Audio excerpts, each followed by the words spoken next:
Good morning, happy Wednesday to you. It's Joseph. Apparently I have a little man sticking out of my head. Happy Wednesday. I am here for my weekly video challenge, as I promised you I would be. I'm a little out of breath because I just climbed some stairs hurriedly. But I am here reading to you from the book Rest, The Art of Doing Less, soon to be published. Don't know by whom, but I trust that it will be. This is part of chapter 4 called Sometimes We Wait. Somewhere I read that we're supposed to drink water before we get thirsty. I don't know where I read it, but it always resonated with me. I understand that by the time I'm thirsty, my body is already dehydrated, and perhaps I could have had water before I got thirsty, replenishing the well before it's completely dry. And it makes as much or even more sense that we can rest before we get exhausted. We sometimes wait until we're past tired and then allow ourselves a few minutes of rest. We don't need to wait any longer.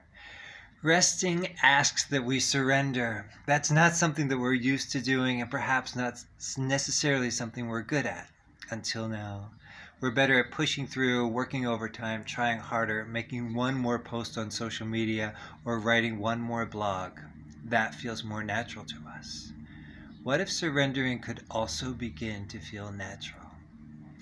There's freedom in letting ourselves off the hook and giving permission to our souls to stop, breathe, inhale deeply, exhale deeply, notice, surrender, allow.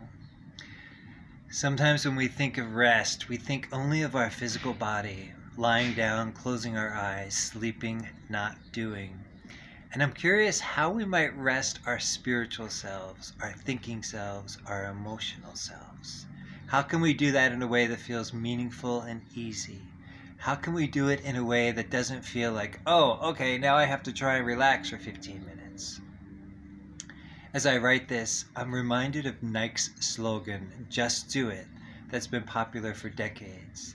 The slogan helped us to lace up our sneakers and get outside. Millions and millions of us are now running and walking and jumping and kicking soccer balls and having a blast. Incidentally, I'm wearing my Nikes as I write this. For many of us, we didn't stop running. We kept it up, adding to what my friend Karen calls a world filled with exhaustion as a status symbol. That's what we do, right? We wear that exhaustion and busyness on our sleeves to show each other how much we're doing, and it becomes addictive. With this book, I'm inviting you to notice. Just notice how often you tell yourself, just 5 more minutes of work, just one more report, just one more email, just one more chore around the house. We're good at justifying it too. Well, it has to get done. I'm the mom, it's my job. Everyone else is working 50+ hours. This email, dish, report, call isn't going to take care of itself. I have to do it. Everyone else is super busy. I need to help out too. Meanwhile, all those to-dos become the priority while our resting waits. That's the first half of chapter 4. It's still in process, has not been edited yet, but I wanted to share it with you. And if there's something that you would like me to see that you're working on, you can always find me at josephbennett.org. I would love to support you with your creative projects. And in the meantime, remember that you are indeed allowed to rest. Thank you. Love, Joseph. And Federico. It's Federico. Isn't he adorable? He has purple pants. Okay, I will see you next Wednesday. Thanks for watching.